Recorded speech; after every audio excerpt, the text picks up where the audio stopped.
Kamu cerita ke saya kalau ini kan undangan podcast pertama yang kamu bilang iya. Iya. Dulu banyak yang approach, kamu nggak pernah. Banyak juga sih ya, Mas. ada beberapa yang juga. approach, terus kamu belum mentally ready. Yes, belum mentally ready karena jujur aku tuh sampai sekarang ngerasa kayak why me gitu, maksudnya kenapa aku diundang ke podcast mau ngomongin apa gitu, maksudnya kayak banyak yang kita udah dengar cerita pembelajaran hidup yang kamu sampaikan banyak ternyata. Iya, tapi maksud aku di mindset aku kan kayak if you invite someone to podcast gitu kan, ya mungkin kayak apa ya, kayak aku mikirnya tuh kayak ya you're somebody gitu kan, maksudnya ya harus apalah gitu. Aku suka mikir kayak emang gue siapa sih gitu, kok ngapain ngundang gue gitu. Maksudnya aku suka mikir gitu, aku suka ngomong kayak mau ngomongin apa, aku bilang gitu, nggak ada yang menarik juga, aku kayak gitu. Terus dia gitu waktu itu kalau yang podcast sebelumnya itu karena emang aku nggak terlalu apa ya, beda lah ininya, terlalu jauh gitu, jadi aku nggak kayak ntar dulu deh, aku bilang gitu. Cuman pas Mas Erwin, karena mungkin aku tahu Mas Erwin juga kan, masa aku tahu lah ya, siapa sih yang nggak tahu Mas Erwin gitu.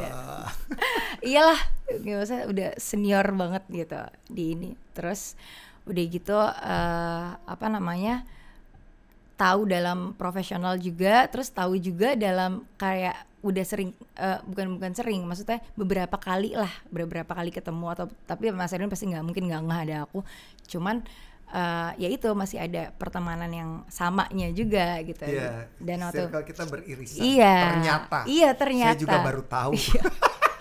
walaupun aku umurnya jauh dengan kakak-kakak itu, cuman aku yang kayak Mas Erwin ini kan temen ini gitu. Jadi ya udah, and then aku lihat podcastnya Mas Erwin, ya udah ini kayaknya ngobrolnya masih untuk ya udah ya emang ya casual aja gitu. Betul. Masih bisa casual. Tapi sharing. Ada yang menarik ketika kamu cerita ke saya bahwa begitu kamu merasa takut, ini adalah sebuah kode, isyarat I have to get out from my comfort zone. Yes, exactly. Tell me more. Actually itu aku sebenarnya dengar itu adalah quotes sih, aku tapi lupa itu dari siapa. Jadi kayak aku pernah dengar kayak once you feel apa namanya, kayak ada ketakutan di dalam diri, berarti itu adalah dimana saat lo harus ngambil gitu loh. Jadi misalnya kayak ada kayak let's say misalnya ada satu tawaran pekerjaan gitu kan, yang emang di luar, kayak waktu itu deh gini, kayak waktu itu aku pernah jadi itu aku itu juga aktif di partai. Terus waktu itu partai aku itu ada anniversary, jadi kita bikin acara ulang tahun partai, gede banget, benar-benar gede banget, dihadirin sama Bapak Presiden dan segala macam gitu-gitu. Terus aku dapat tawaran untuk jadi what do you say, presenter ya? Iya, MC. MC. No, bukan The MC. Host.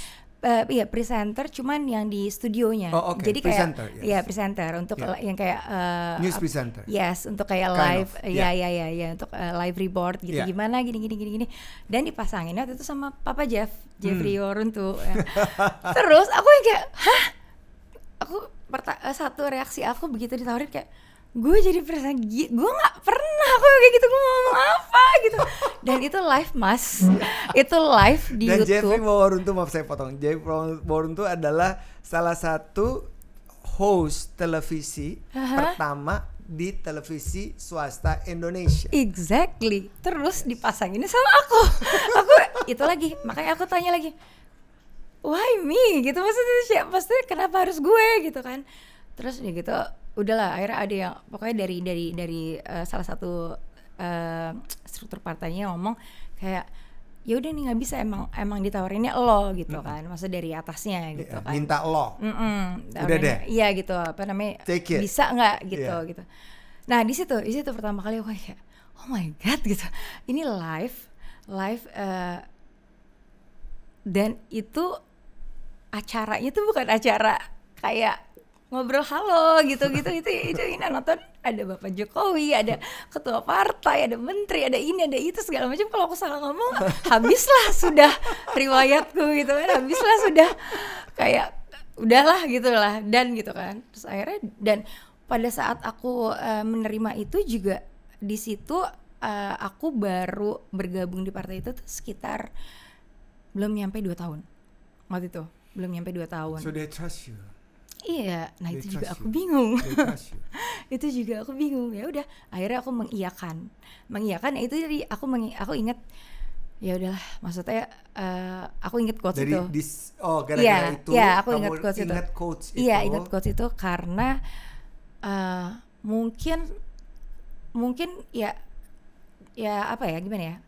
Mungkin dalam hidup ini kita juga harus banyak kayak memperkaya diri kita di luar skill yang kita udah punya gitu loh, maksud aku. Sangat setuju. Iya kan Mas, jadi sangat kayak setuju. Jadi benar-benar harus kayak itu mungkin akan ngebuka cara pikir kita juga gitu kan, akan dengan kita ketemu orang baru, dengan kayak oh field ini kayak gini ya cara kerjanya gitu kan pasti akan lebih apa ya ya itu tadi memperkaya, membuka cara pikir kita gitu. Ya udah, akhirnya aku memberanikan diri. Terus ya udah aku bilang kayak ya udahlah, ya udah, there's always a first time for everything. True. Udah aku coba gitu. And it went well. Alhamdulillah. Dan itu 2 hari coba. Sama kayak aku ngomong tadi ke Mas Erwin, Mas please ya, aku bilang gini.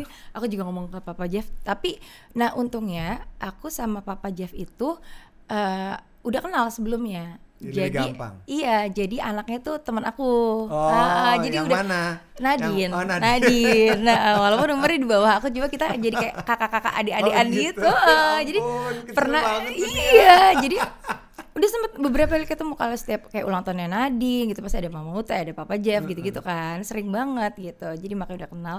Jadi aku gampang, Pap, nanti kalau aku nggak bisa ngomong please cover aku deh, cuma kayak gitu doang. Karena kan cuma dikasih kayak cue cardnya doang gitu kan. And then terus kan aku kan belum terlalu, karena aku masih 2 tahun, jadi belum terlalu apa ya, ruhnya masuk. Iya, belum tahu yang benar-benar ininya banget gitu. Jadi untung Papa Jeff sangat amat suportif. Jadi begitu udah mulai live, terus kita ngomongin tentang misalnya, aku juga kan belum terlalu hafal ya Mas ya, jujur waktu itu kayak si ketua ini siapa itu banyak belum, sekali nama-nama itu. And then itu kan kita kan live report kan. Jadi waktu itu kayak, iya Pak ini datang gini, iya kan gini. Terus aku kayak, oh iya, aku juga kayak gitu deh. Aku masa kayak namanya gitu-gitu kan belum yang terlalu ini banget gitu loh. Cuman kalau untuk dijelasin secara general, kalau ngomongin politiknya sih masih bisa ya. Cuman kan kalau waktu itu kan, kalau misalnya kayak kita ngebawain acara itu, selain emang itu that's my first time, dan itu juga suatu acara yang aku bilang sangat penting gitu. Maksudnya yang datang juga bukan orang yang ini gitu loh. Makanya jadi ya udah, sama halnya kayak sekarang gitu. Jadi aku kayak ya udah oke, gue bisa gitu. Aku cuman gitu. Dan ternyata ya Git, saya juga baru sadar bahwa kata-kata itu yang kita ambil entah dari luar atau kita temukan dari dalam diri kita, dari kehidupan yang kita jalanin di saat itu, kita tuh hidup dari berbagai macam kata-kata yang powerful dalam hidup kita. Kebayang dong, kata-kata yang powerful itu semakin banyak di kepala kita, dia akan tersimpan di tubuh kita. Dan itu akan membuat kita lebih berdaya kan. Karena memang hidup tidak mungkin baik-baik saja. Iya. Karena otaknya mendengar, lalu kita kayak unconsciously juga jadi udah ngeset. Iya, karena udah dengar kata-kata itu gitu. Betul, kan. Dan itu bisa jadi manifestasi yang sangat bagus kan, untuk orang bisa bertumbuh dan lebih bagus ya. Apalagi ngelihat karir kamu sekarang gitu, sebagai content creator on fashion, beauty and lifestyle, itu kamu sepertinya benar-benar menikmati. Ini ada pertanyaan dari saya. Ini kan sekarang event banyak sekali, apalagi udah tuh segala macam event diada-adain. Tapi yang saya amatin, berbeda di era saya waktu itu 90-an, 2000-an jalanan belum macet di Jakarta. Jadi mobilitas orang masih lebih gampang. Kalau udah masuk udah kemacetan Jakarta 2010, 2015 sampai sekarang 2024, orang akan berpikir untuk datang ke sebuah event. Saya ngelihat itu. Kalau dulu masih pengen dilihat orang ada di event. Kalau sekarang udah deh, udah deh. Gua udah bye. Cukup. Kecuali memang perlu saya hadir dan diminta dan kenal deket, gue bela-belain. Kalau bisa gitu. Karena orang pun sekarang begitu kan, mikirin berangkatnya, capeknya, sampai di sana. Yang diketemuin dia lagi. Pulang macet lagi, sampai rumah I got nothing gitu kan maksudnya. Jadi kayak cuman ketemu temen casual hangout aja gitu kan jatuhnya kan. Tapi nggak ada meaningnya, nggak ada sesuatu yang kita dapetin yang kita bisa bawa pulang untuk kehidupan kita selanjutnya.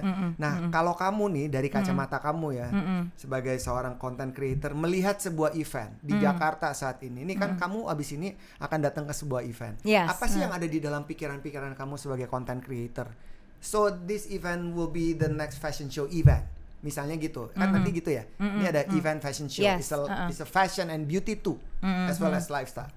Kamu berangkat nih dari tempat ini menuju ke daerah selatan, kan di Jakarta Pusat ke selatan, kan ada waktu 30 menit. Dan kamu pasti udah merancang dan membayangkan. Saya pengen tahu deh, apa sih yang ada di kepala orang-orang content creator seperti kamu dalam membayangkan dan melihat sebuah event yang akan mereka datangi? Nah, kalau aku juga sebenarnya kalau datang event itu juga nggak semuanya aku yain. Iya. Pasti kan kamu juga milih kan banyak konsekuensi dan pemikiran. Sama kayak Mas Erwin. Either itu emang aku udah sering kerja sama brand tersebut, atau emang itu eventnya yang punya brand itu ownernya teman aku, atau emang ya pokoknya itulah ada faktor-faktor yang emang akhirnya aku datang. Aku datang. Nah, datang nih kan, udah mau datang nih nanti nanti malam. Terus apa sih yang ada di kepala kamu untuk melihat dan kemudian menampilkan di timeline kamu? Maksudnya melihat kan kamu mau datang ke event ini, kamu jadi salah satu orang yang diundang. Terus kamu udah tahu kan ada undangannya, kamu udah ngebayangin event gini. Terus apa sih yang ada di kepala kamu ketika kamu ada di acara itu?